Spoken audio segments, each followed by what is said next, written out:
ब्रह्मगिरी वही जगह है यहाँ पर शिव जी ने अपनी जटा पटकी थी और इसी ब्रह्मगिरी पर्वत पर गौतम ऋषि ने तपस्या की थी और यहीं पर गोदावरी नदी का उगम स्थान है। तो ब्रह्मगिरी आप कैसे आ सकते हो, ब्रह्मगिरी पर्वत का ट्रेकिंग आसान है या डिफिकल्ट है, कौन सा सीजन अच्छा होगा और कितना टाइम लगता है, ऐसी बहुत सारी इन्फॉर्मेशन मैं आपको इस वीडियो में देने वाला हूँ। तो वीडियो को पूरा जरूर देखना। ब्रह्मगिरी में आने के लिए आपको त्र्यंबकेश्वर आना होगा और त्र्यंबकेश्वर नासिक सिटी से 30 किलोमीटर के दूरी पर है। त्र्यंबकेश्वर में हमने हमारा ब्रेकफास्ट कर लिया है और जहाँ से ब्रह्मगिरी पर्वत का ट्रैकिंग स्टार्ट होता है वहाँ तक आप अपनी कार बाइक लेकर आ सकते हो। यहाँ पर पार्किंग एरिया बना हुआ है। ब्रह्मगिरी पर्वत पर जाने के लिए आपको टोटल 4 किलोमीटर का ट्रैकिंग करना होता है और फॉरेस्ट डिपार्टमेंट की तरफ से 30 rupees per person entry fees लिया जाता है।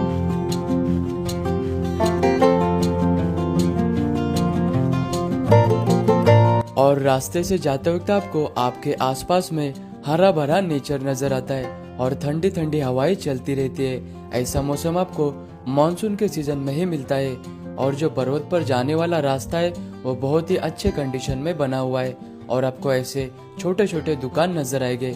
यहाँ पर आप नींबू पानी या खाने पीने की चीजें ले सकते हैं। आधा घंटा कंटिन्यू चलने के बाद आप इस जगह पर पहुँच जाओगे और यहाँ से आगे आपका थ्रिलिंग से भरा हुआ एडवेंचर चालू होता है, क्योंकि पर्वत के ऊपर जाने के लिए आपको 2 माउंटेन्स के बीच में रास्ता बना हुआ है। यहाँ से आपको जाना होता है, जो अपने आप में ही एक अमेजिंग एक्सपीरियंस होता है।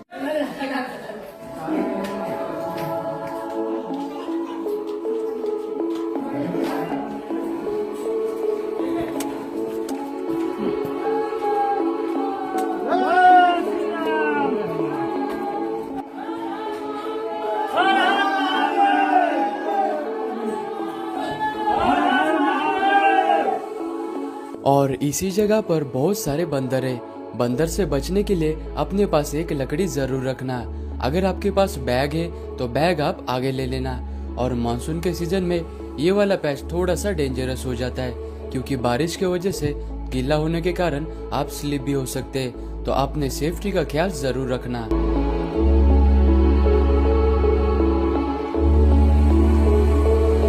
और ये सीढ़ी वाला पैच आपको बहुत ही थका देता है, लेकिन आप जैसे ये चढ़कर ऊपर आ जाओगे तो आप समझ लेना कि आप ब्रह्मगिरी पर्वत पर पहुंचने वाले हो और इसके आगे कोई भी चढ़ाई नहीं होती है।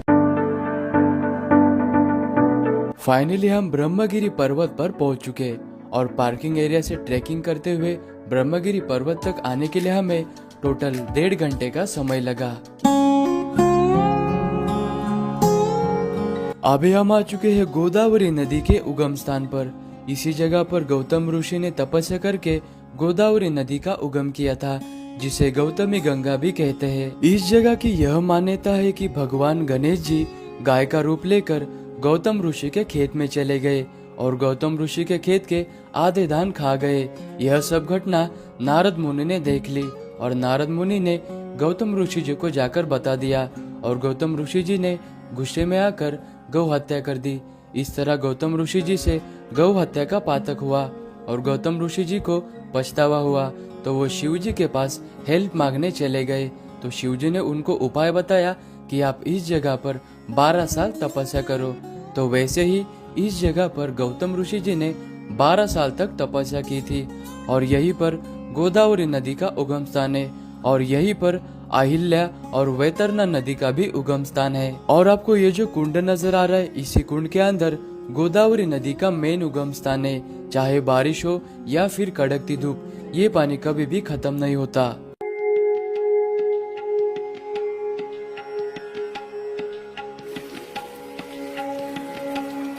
अभी हम आ चुके हैं ब्रह्मगिरी मुख्य दर्शन मंदिर में। यह मंदिर ब्रह्मगिरी पर्वत का सबसे पुराना और सबसे पहला मंदिर है।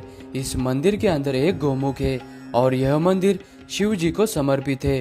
गोदावरी नदी उगम होने के बाद इस गौमुख से निकलती है और जो महत्व उत्तर भारत में गंगा नदी को है, वही महत्व दक्षिण भारत में गोदावरी नदी को दिया जाता है। और इस मंदिर के बाहर में आपको छोटे छोटे दुकान नजर आएंगे। यहाँ पर से आप कैन ले सकते हैं और इस कैन में आप गोदावरी नदी का पवित्र पानी भरकर अपने घर में भी लेकर जा सकते हैं, या फिर मेरी तरह बोतल में भरकर पी भी सकते हैं। ब्रह्मगिरी पर्वत पर दो छोरे। सबसे पहले जगह पर गोदावरी नदी का उगम स्थान है और वहाँ से 5 मिनट चलने के बाद आप शिव जटा मंदिर में पहुँच जाओगे।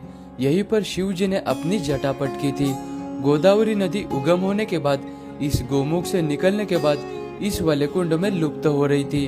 तो गौतम ऋषि ने भगवान शिव जी से प्रार्थना की कि जगह के कल्याण कार्य हेतु गोदावरी नदी को धरती पे लाया जाए। तो शिव जी ने तांडव नृत्य करते हुए गोदावरी नदी को अपने जटाओं में लिया और इसी जगह पर वो जटा शिव जी ने पटकी थी और फिर गोदावरी नदी धरती पर